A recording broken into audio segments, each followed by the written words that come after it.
reçoit la bénédiction et reçoit ce message comme venant d'un prophète. C'est mon ami un prophète. Alors, il est grand dans le ministère. Je le connais par Bishop Chalo. Il a organisé des grandes croisades ici. Je l'ai amené une fois à Likassi dans le véhicule pour une croisade. Il en a fait à Colosie. Il en fait dans le monde entier. Et c'est un homme avec une intégrité. Vous pouvez sentir la présence de Jésus chaque fois qu'il se met debout. Au-delà de tout ça, lui-même me disait, ça fait près de 40 ans qu'il est dans la chose. Donc ce n'est pas mon collègue. Il est de très loin supérieur à nous. Et c'est pourquoi quand il est là, nous le servons pour que nous puissions aussi monter. N'oubliez jamais dans la vie qu'il y a toujours quelqu'un au-dessus de toi. Il y a toujours quelqu'un plus grand que toi. Donc c'est un grand, mais très généreux. Très généreux. Donc il n'est jamais venu à Lumbashi sans m'amener un truc. Je ne suis jamais allé en Belgique sans qu'il réjouisse mon cœur. Il est très généreux. Quand le Seigneur lui dit de te faire du bien, il te fait. Et tu sens que c'est Jésus lui-même. Mais il ne faut pas aller lui poser les problèmes. Parce que vous connaissez la culture de la maison. On ne demande pas jusqu'à ce que Dieu touche quelqu'un pour qu'il vienne vers toi. Qui a dit Amen? Très bien. Alors, béni soit celui qui vient au nom du Seigneur. Vous connaissez le principe des gestes barrières. On doit changer les chiffons. On doit lui mettre un autre chiffon. Alors, Église, on se tient debout. Je voudrais qu'on le reçoive en acclamant le Seigneur. Tenez-vous debout, s'il vous plaît.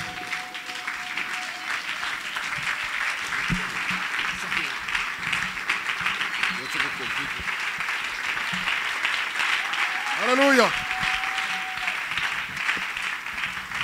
Merci Jésus. Merci Jésus. Oui, on peut prolonger un tout petit peu ces acclamations parce qu'il est digne de louange. Il est digne. Jésus est digne. Jésus est digne. Il est digne de notre meilleure acclamation. Il est digne. Il est digne. Jésus est digne. Jésus est digne. Digne de ce sacrifice d'acclamation puissante. Alléluia. Gloire à Jésus. Honneur à Jésus. Louange à Jésus en ce lieu. Nous bénissons ton nom, Seigneur. Nous te rendons gloire. Nous nous réjouissons de ton nom. Nous nous réjouissons de ta présence. Yeshua, nous t'aimons. Yeshua, nous t'honorons. Yeshua, nous te glorifions. Yeshua, nous te louons. Yeshua, nous te sommes attachés. Yeshua, nous sommes attachés à toi. Nous sommes fiers de toi. Nous t'aimons. Nous nous réjouissons de toi. Nous te glorifions. Nous élevons ton nom. Nous t'honorons en ce lieu. Yeshua, notre bonheur. Yeshua, notre gloire. Yeshua, notre force. Yeshua, notre privilège. Yeshua, notre joie. Yeshua, nous t'aimons. Nous élevons ton trône au milieu de nous. Alléluia. Béni soit ton nom, Seigneur. Nous te sanctifions ici. Le Seigneur des seigneurs, le roi des rois, le chef de toute autorité, le chef de toute domination, le chef de toute puissance, le chef de tout règne. Nous t'élevons, Jésus. Nous glorifions ton nom au-dessus de tous les noms, au-dessus de toutes les choses, dans le ciel, sur la terre, sous la terre. Alléluia. Nous proclamons un seul nom, le nom de Jésus-Christ, le roi des rois, le Seigneur de majesté, le Seigneur de gloire. Honneur à toi, Seigneur. Louange à toi, Seigneur. Et nos vies, nos cœurs sont à toi, Jésus. Que tu disposes de nous encore dans ces quelques minutes.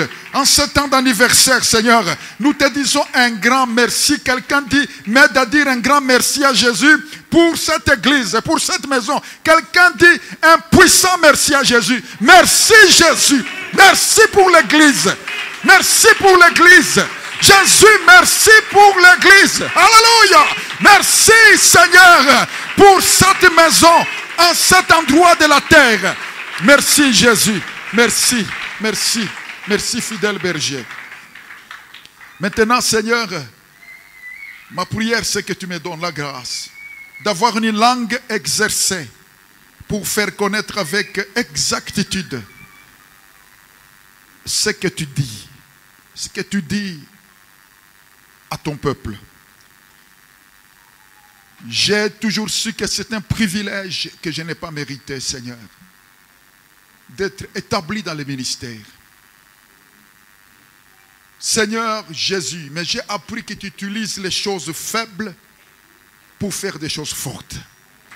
Et que tu peux m'utiliser pour que, Seigneur, quelqu'un dans cet endroit ne soit plus jamais le même après ceci.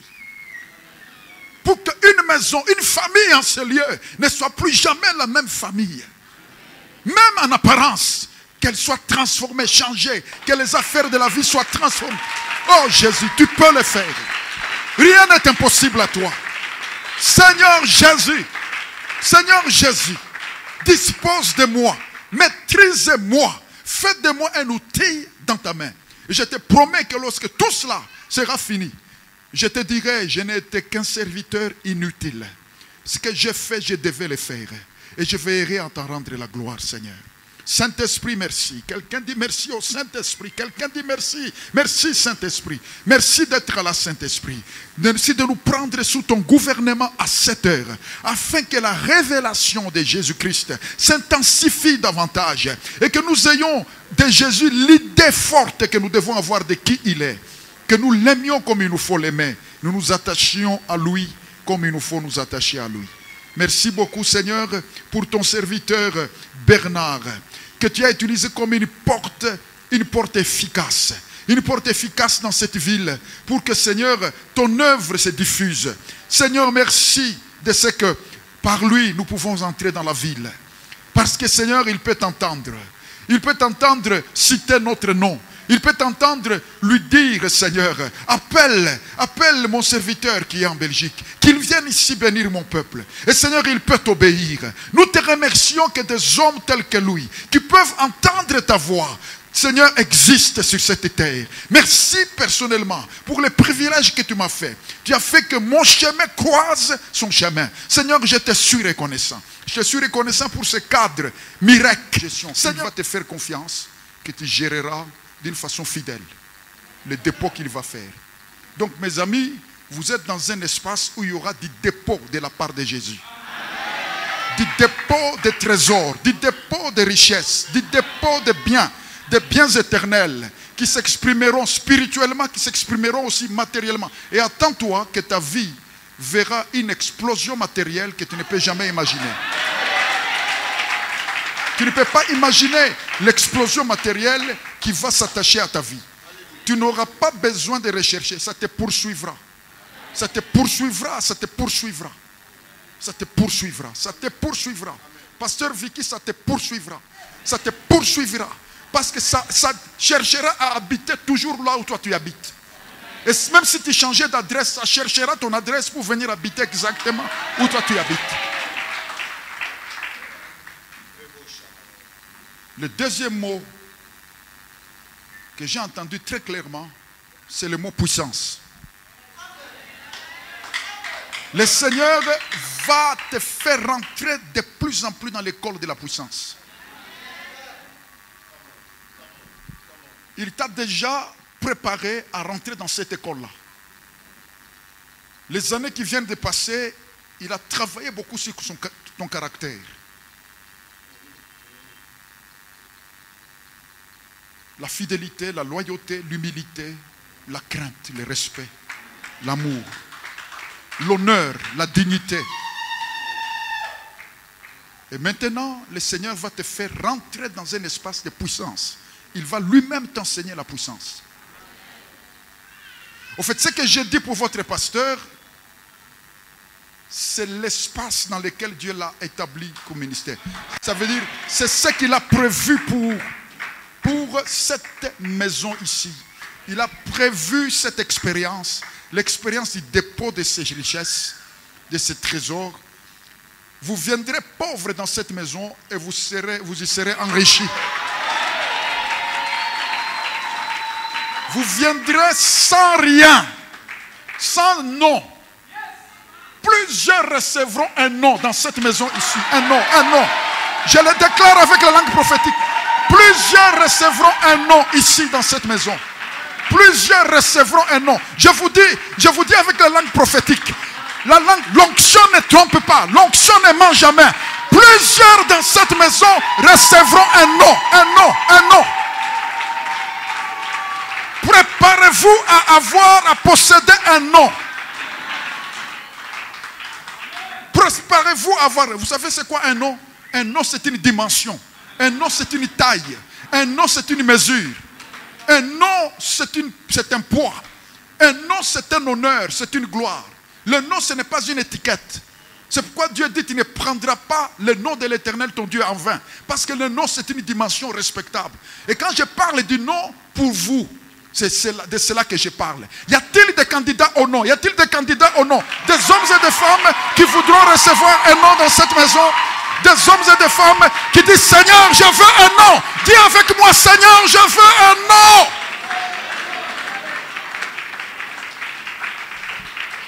Parce que Dieu ne vous utilise pas s'il ne vous a pas donné un nom. Avant que Dieu vous utilise, il change votre nom. Avant que Dieu vous utilise, il changera votre nom, cher ami.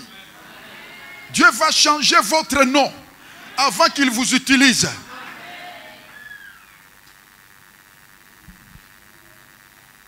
Il y a un nom qui concerne votre mouvement dans la vie. Les hommes ne le connaîtront pas nécessairement. Il est connu de Dieu. Il y a des moments où vous rentrez dans votre vrai nom. Et vous devenez votre vrai vous-même. Vous n'êtes plus quelqu'un d'autre.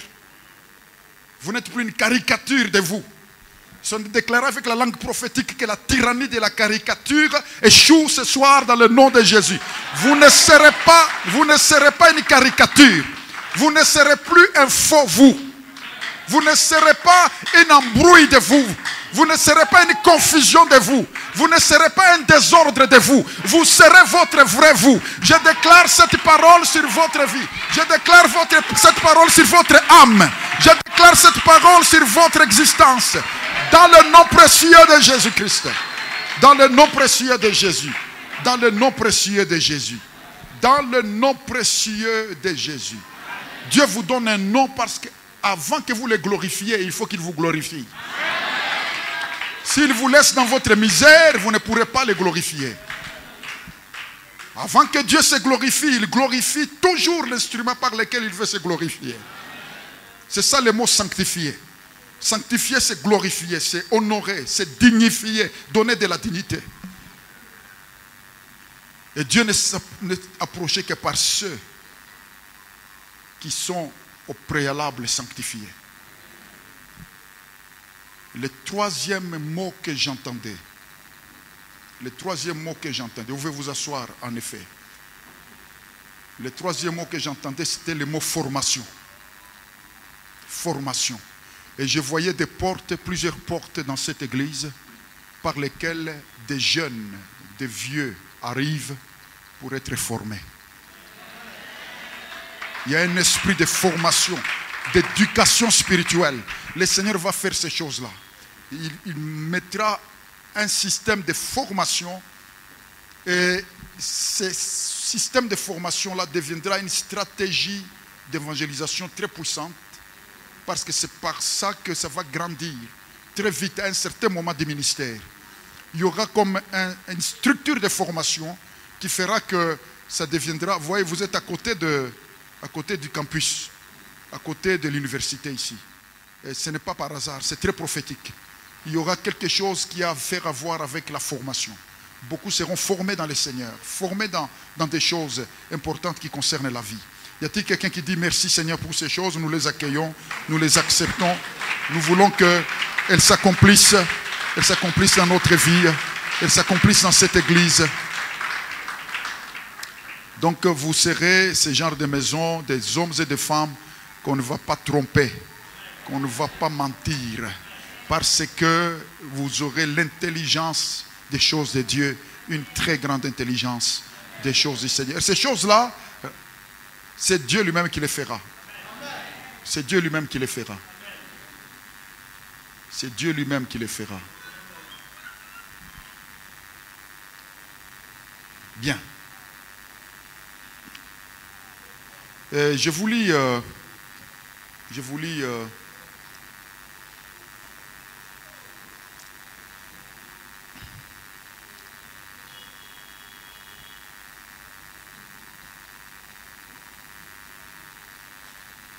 Je vous lis cette parole que vous trouvez dans l'évangile selon Jean. Nous sommes au chapitre 16. Nous allons lire le verset 33. Jean 16, verset 33. Nous allons lire cette parole. L'évangile selon Jean au chapitre 16. Nous sommes au verset 33. C'est le tout.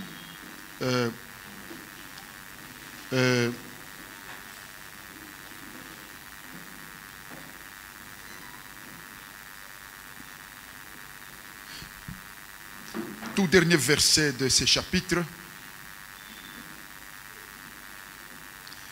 Ici, je vous lis dans la version du Semeur. Il fallait que je vous dise aussi cela pour que vous trouviez la paix en moi. Dans le monde, vous aurez à souffrir bien des afflictions, mais prenez courage. Moi, j'ai vaincu le monde. Alors maintenant, je voudrais que tous vous lisiez dans la version Louis II, certainement que vous avez. Je vous ai dit ces choses. 1, 2, 3, allons-y.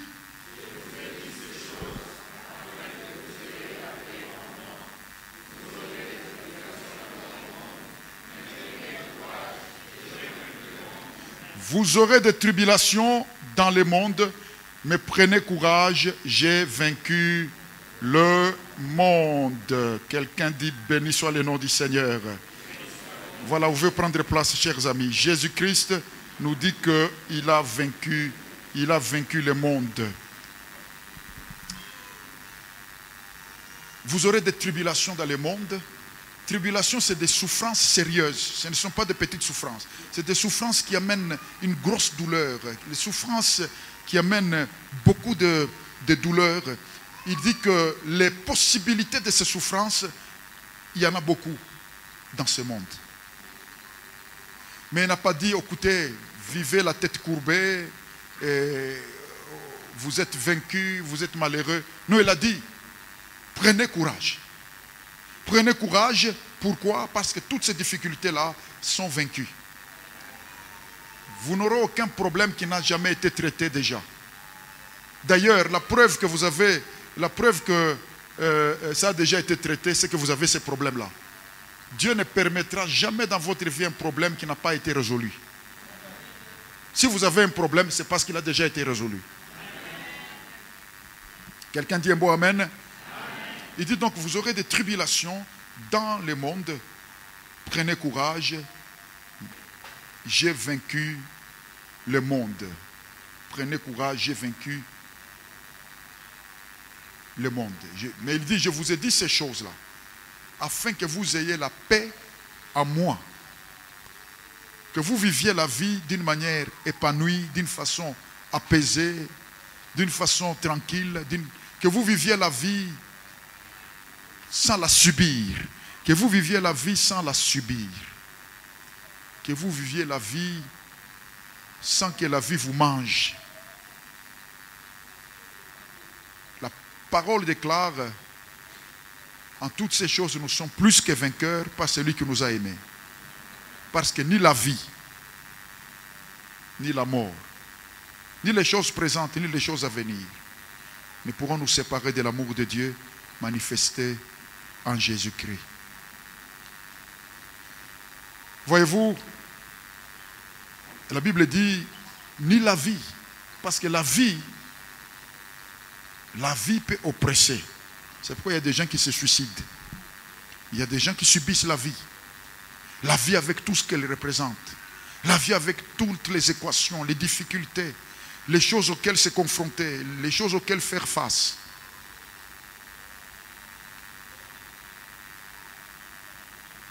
Les difficultés qui concernent cette vie.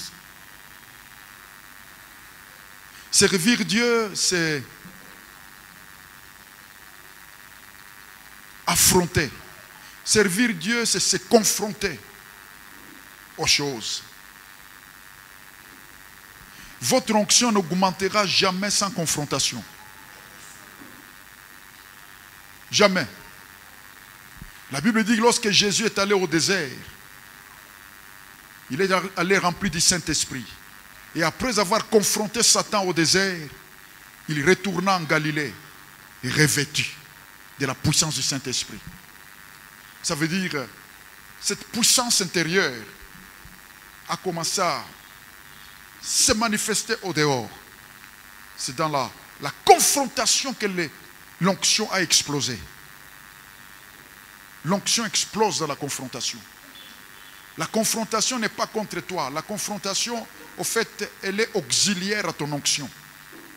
La confrontation sert à la manifestation de ton autorité dans la vie.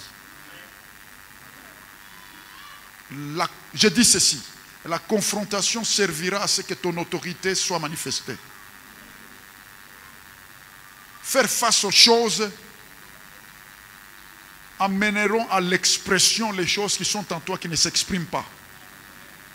Je dis encore, faire face aux choses amènera à l'expression, à la manifestation, les choses qui sont en toi, mais qui ne s'expriment pas.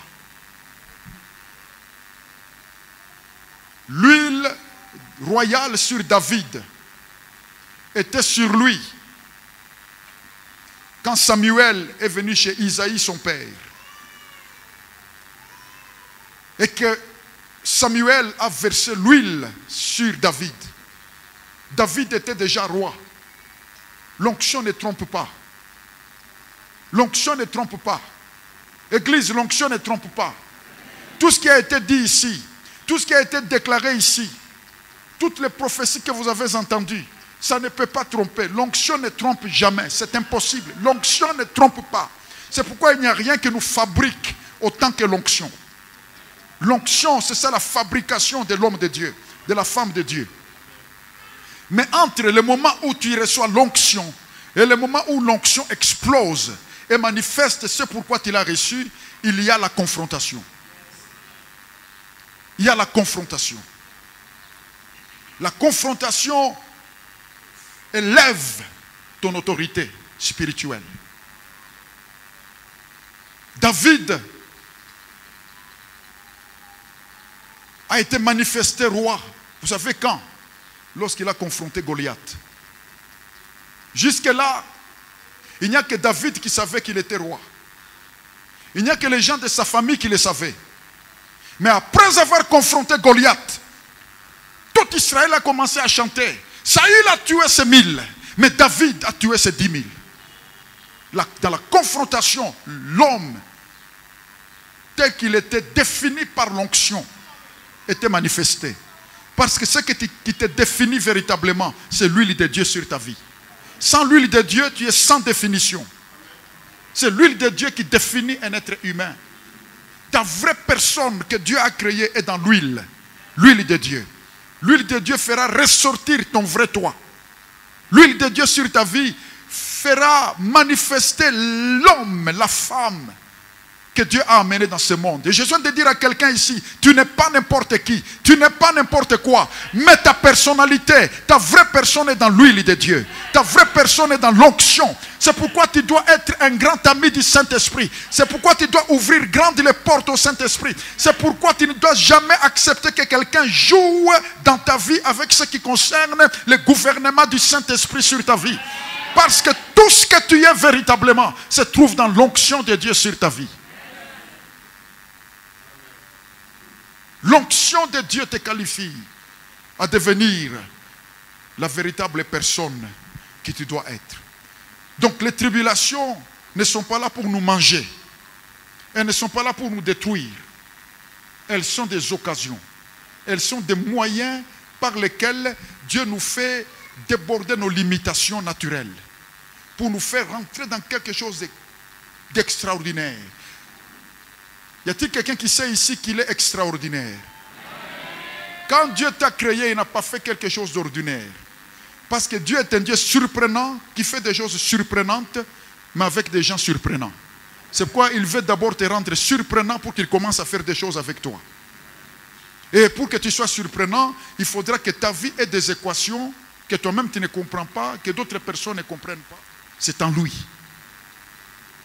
Tu auras la paix en lui.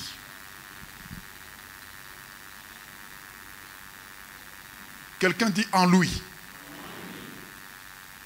Ça signifie tout dépendra de comment tu vas t'installer en Jésus. De comment tu t'installes en lui. Ce ne sont pas les tribulations qui ont un problème. Mais c'est le déficit de l'amitié avec Jésus.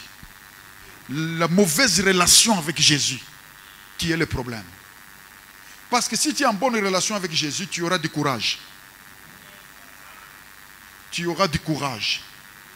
Parce que la vie, tu ne peux pas la vivre sans courage. Mais c'est en lui que tu auras du courage. La manière dont tu vas t'installer en profondeur en Jésus-Christ.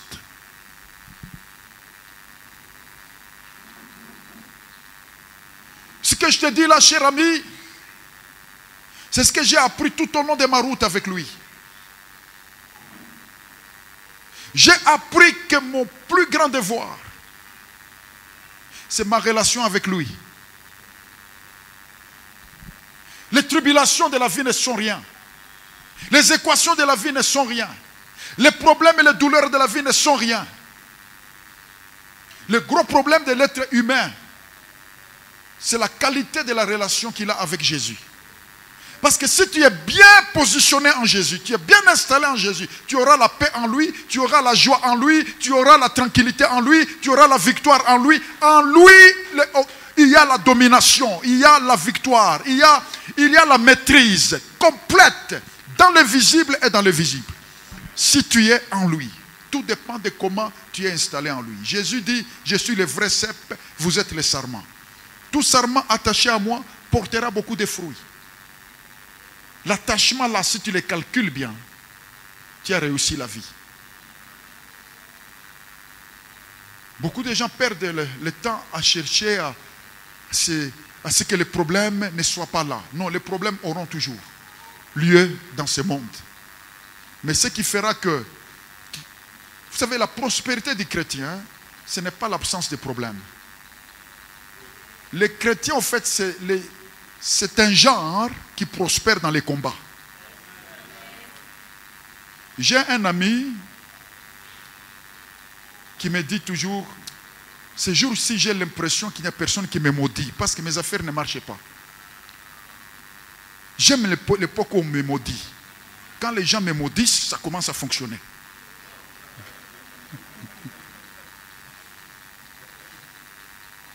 Le problème n'est pas contre toi.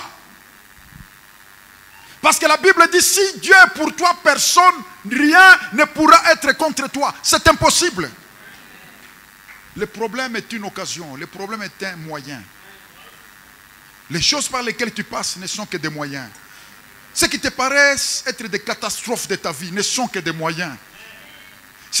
D'ailleurs, c'est les catastrophes qui te paraissent pires. C'est là que réside le secret de ta personnalité. Ça veut dire, ton vrai toi se révèle au travers des choses les plus difficiles là. Et si tu te positionnes bien, tu vas voir que c'est dans ça que tu vas apparaître. C'est dans ça que Dieu va te révéler. C'est au travers de ça que tu vas devenir l'homme ou la femme que tu es supposé être. Quelqu'un dit un bon amen.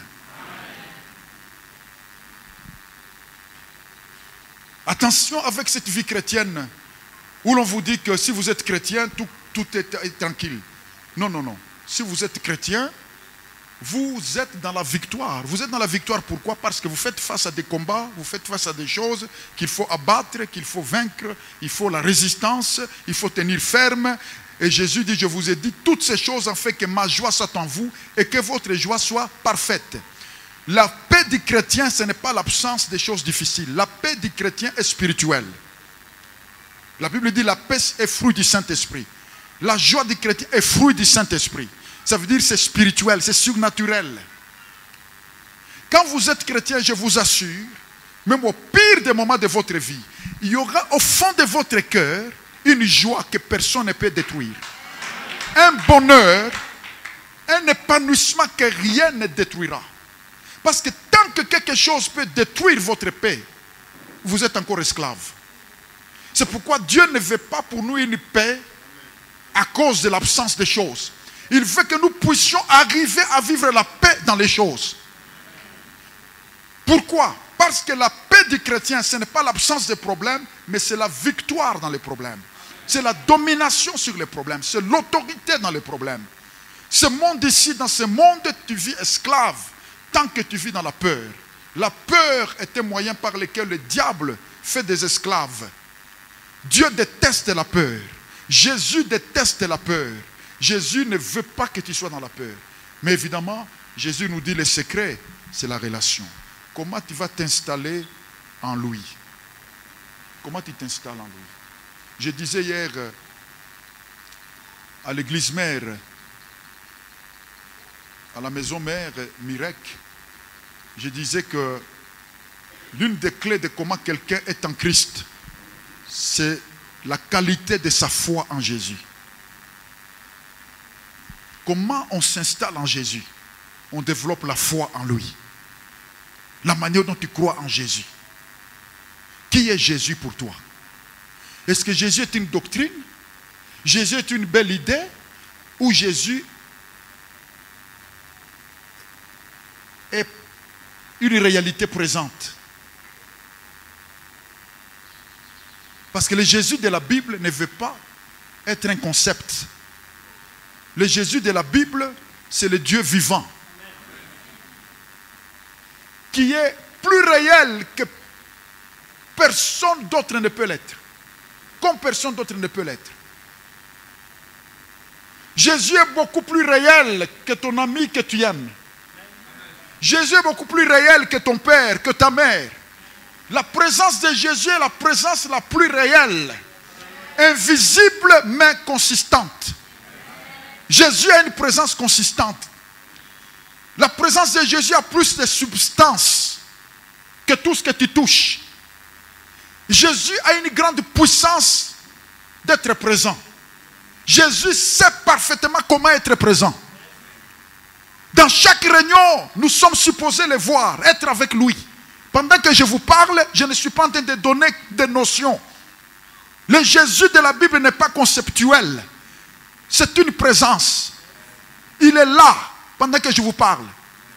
Un jour, il m'a dit, je t'ordonne de me voir, même dans les ténèbres. Tu es supposé me voir. Il m'a dit, comme j'ai des yeux qui sont comme une flamme de feu, pour voir, malgré les obstacles. Tu es supposé aussi que tes yeux soient enflammés du feu du Saint-Esprit, pour me percevoir, même dans les pires moments de ta vie. Tu es supposé me voir. Tu es supposé, avant que tu vois ton problème, tu me vois moi. Parce que la Bible dit, tant qu'il est à ma droite, je ne chancelle pas. J'ai constamment l'Éternel sous mes yeux et je ne chancelle pas parce qu'il est à ma droite. Quand vous êtes en face de Jésus, rien ne peut vous vaincre.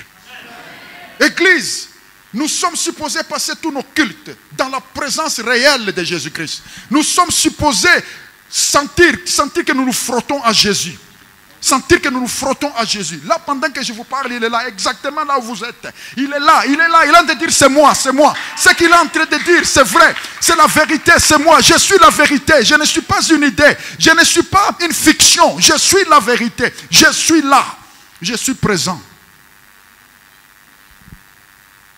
Le Jésus de la Bible est extrêmement relationnel.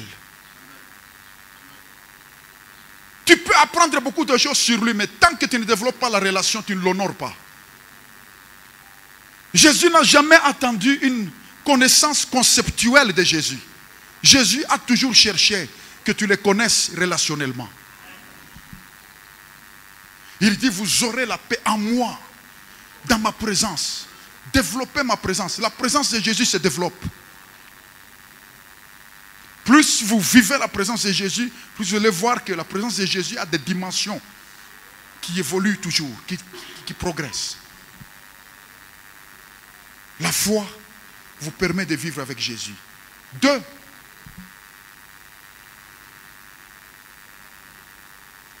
La piété. Dites avec moi la piété. C'est par là que je vais finir mon intervention. Quand vous comprenez que dans la vie, ce que vous faut le plus calculer, c'est la relation, c'est l'attachement avec Jésus. Parce qu'on calcule beaucoup les questions de résultats, comment réussir la vie. Moi, j'ai appris à me reposer parce que j'ai compris qu'au final, la chose qu'il me faut calculer, c'est la relation avec Jésus. C'est ce que la Bible dit. Sans moi, vous ne pouvez rien faire. Mais tout serment attaché, relié, en relation, tout serment rattaché à moi, portera beaucoup de fruits. Ça veut dire que les résultats sont dans l'attachement. Alors j'ai compris que je dois plus calculer l'attachement, calculer la relation avec Jésus, calculer la bonne intimité, la bonne amitié avec lui. Si je calcule ça, il y aura du résultat nécessairement. C'est sa promesse. Donc, j'ai besoin donc d'avoir la foi pour vivre avec ce Jésus invisible comme un ami de tous les jours. Le suivre partout où il va. Connaître le mouvement de sa présence. Vous le ressentez là? C'est lui. C'est lui. C'est comme ça sa présence. Il est là. Depuis que cette réunion a commencé, il est là. Mais c'est un Seigneur qui demande tellement du contact. Dites avec moi le contact.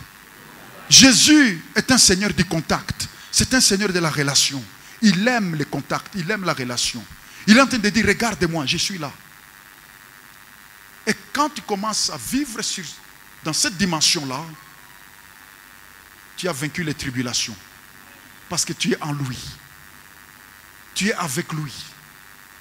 Rien ne te mangera. Ta vie ne se décidera pas dans une réunion de sorciers. Jamais, impossible. Quelqu'un dit avec moi impossible. Je ne vous laisserai pas orphelin. Je m'en vais.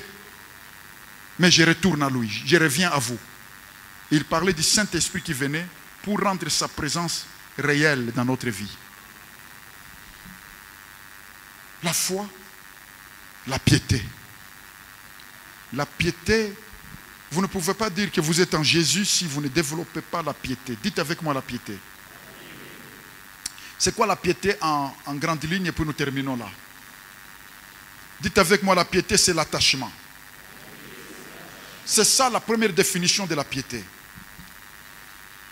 Vous ne pouvez pas être avec Jésus sans développer la piété envers Jésus.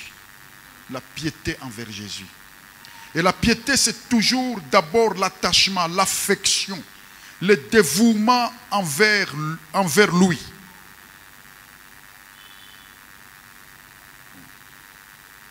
C'est ça l'attachement. Et c'est ça la piété. 2. La piété, c'est le respect profond. Une attitude de distinction.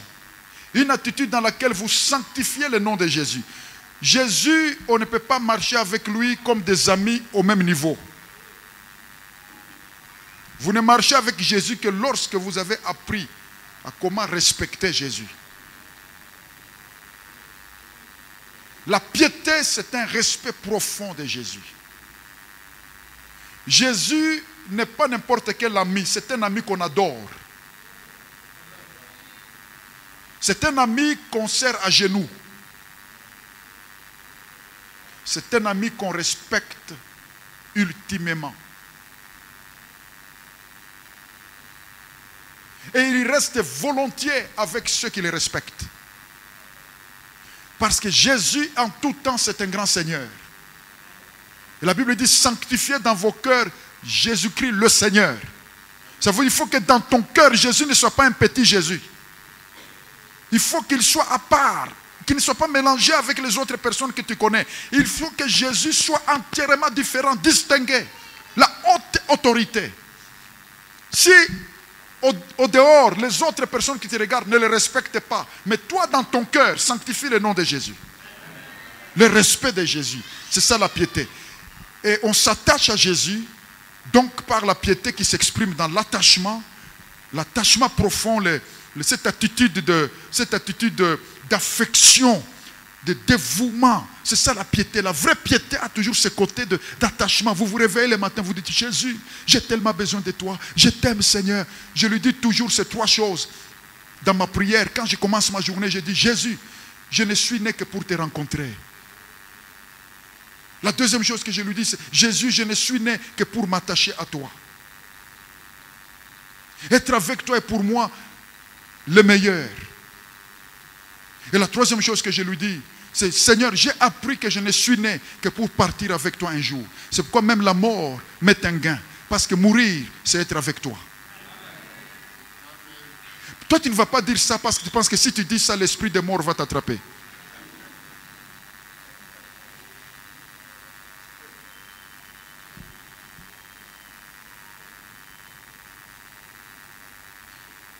Il n'y a aucune place où vous êtes en sécurité autant que dans l'amitié avec Jésus. Oh, ressentez-vous sa présence? Voyez-vous, il est là. Quelqu'un lève la main droite et dit, Seigneur, merci d'être là. Merci d'être là.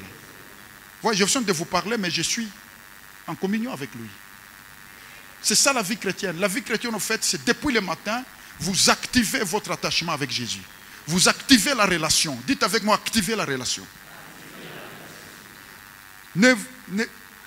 Il faut comprendre que la piété véritable, c'est cette affection-là, cet attachement. Et puis, deux, la piété véritable, c'est ce respect. C'est sentiment de distinction. Vous distinguez Jésus, vous le sanctifiez, vous l'honorez. Vous l'honorez, vous l'honorez. Ça veut dire, vous, honorer, c'est un terme qui signifie fixer le prix. Ça veut dire quel prix vous donnez à la chose. C'est ça, le verbe honorer en hébreu. Honorer en hébreu est toujours en relation avec le prix. C'est le sens des Proverbes 3, 9 à 10. Honore l'Éternel avec tes biens et avec les prémices de tout ton revenu. Alors tes greniers seront remplis d'abondance et tes cuves regorgeront de mou. Honore avec le prix. Ça veut dire ce qui a de la valeur. C'est pourquoi tu ne peux pas honorer le Christ sans investir dans le culte de Jésus, sans investir dans l'adoration de Jésus, sans te donner, devenir un investisseur dans le fait que Jésus soit glorifié, le nom de Jésus soit grand dans la ville, dans la cité, dans l'église. Quiconque a la piété, elle se traduit toujours par le prix donné au respect de Jésus, à la distinction de Jésus. Vous refusez continuellement à faire dans votre maison, à faire de Jésus n'importe qui. Il n'est pas n'importe qui. Quand on entre chez vous, on sent que Jésus est le roi. Il est distingué. Dans votre église, vous faites en sorte que Jésus soit le grand distingué. Quand vous chantez pour lui, vous êtes pleinement en train de donner tout ce que vous pouvez donner là-dedans. Quand vous priez, vous donnez tout ce que vous voulez. Jésus, quand il voit qu'il est honoré, la Bible dit, je serai sanctifié par ceux qui s'approchent de moi. Quand vous lui donnez sa place, vous allez le voir en live. Et vous allez, quand vous le voyez en live, vous tombez amoureux de lui. Alléluia. Vous tombez amoureux de lui. Vous savez ce que je fais là, c'est un ministère apostolique. Les apôtres et les prophètes dans le Nouveau Testament sont des spécialistes du Christ. Ça veut dire leur but, c'est de nous faire aimer Jésus. Leur but, c'est que Jésus soit formé en vous, en nous, qu'il soit important, qu'il soit plus précieux que tout le reste. Parce que Dieu, le Père, a voulu que toute plénitude habita en lui. Quelqu'un dit un bon amen. Amen. La prophétie n'est pas la divination. La Bible dit l'esprit de la prophétie, c'est le témoignage de Jésus. Ça veut dire, j'ai vraiment été au contact avec un prophète, lorsqu'après avoir été au contact avec le prophète, j'ai aimé Jésus. Parce que le but de la prophétie, c'est le témoignage de Jésus, c'est la révélation de Jésus, c'est la connaissance de Jésus. Pourquoi? Pourquoi dans les derniers jours, Dieu globalisera la prophétie? Il envoie le Saint-Esprit pour que les gens commencent à prophétiser. Mais c'est bien pour que Jésus soit connu profondément. Parce que s'il est connu profondément, révélé profondément, les gens vont s'attacher à lui. Les gens vont tomber amoureux de lui. C'est ça le but du Saint-Esprit quand il y répand l'esprit apostolique et l'esprit prophétique. C'est pour qu'on s'attache à lui, pas à la sottise.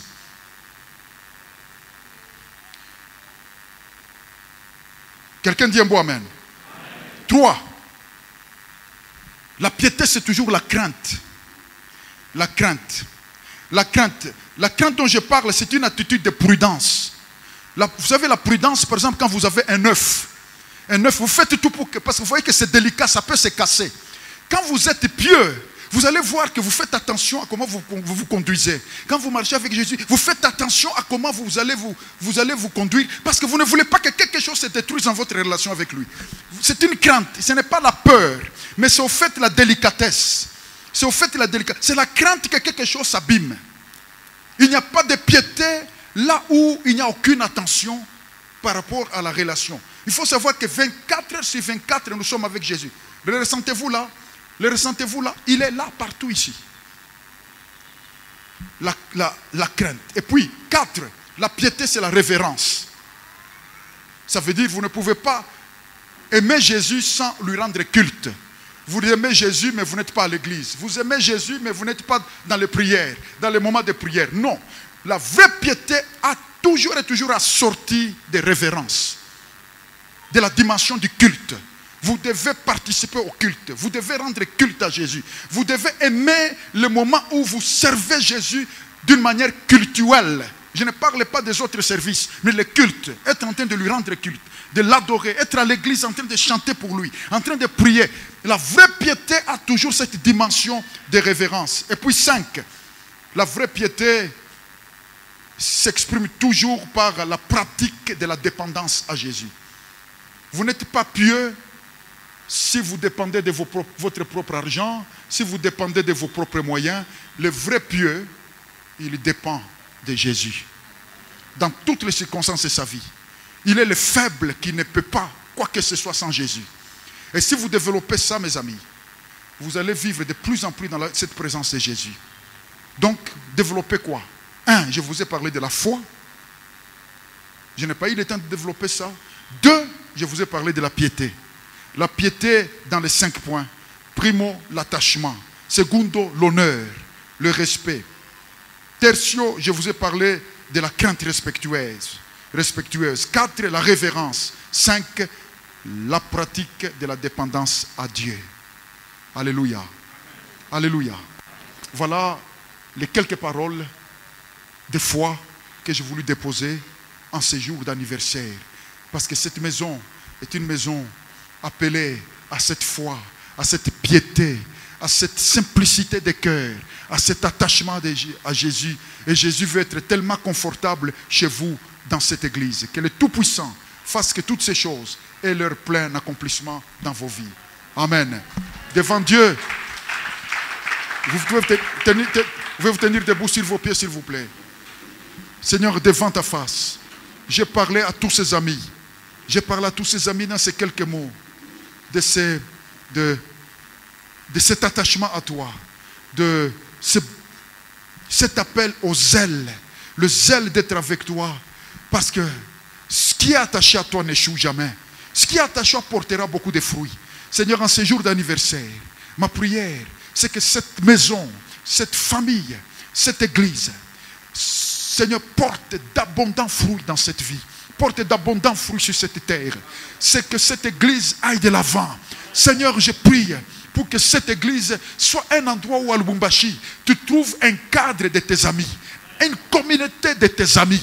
Seigneur, quand tu circules à Lubumbashi, tu dis là, je trouverai mes amis. Et tu viens ici, tu es confortable, Seigneur. Je prie pour que, Seigneur, le miracle de ton confort soit dans cet endroit. Que dans cet endroit, Seigneur, tu sois confortable. Que cet endroit te soit entièrement habitable. Parce que l'église est l'habitation de Dieu en esprit. Jésus, lève-toi dans cette église. Remplis cette église. Remplis tous les volumes de cette maison. Charge les volumes de cette maison de ta merveille. Seigneur, le miracle de ta présence vivante. Alléluia. Je bénis ton nom. Je déclare sur cette église le nom de Jésus. Je déclare sur les familles dans cette église le nom de Jésus-Christ. Je déclare sur chaque vie dans cette église le nom précieux de Jésus-Christ. Et l'église lui offre 3 puissantes acclamations.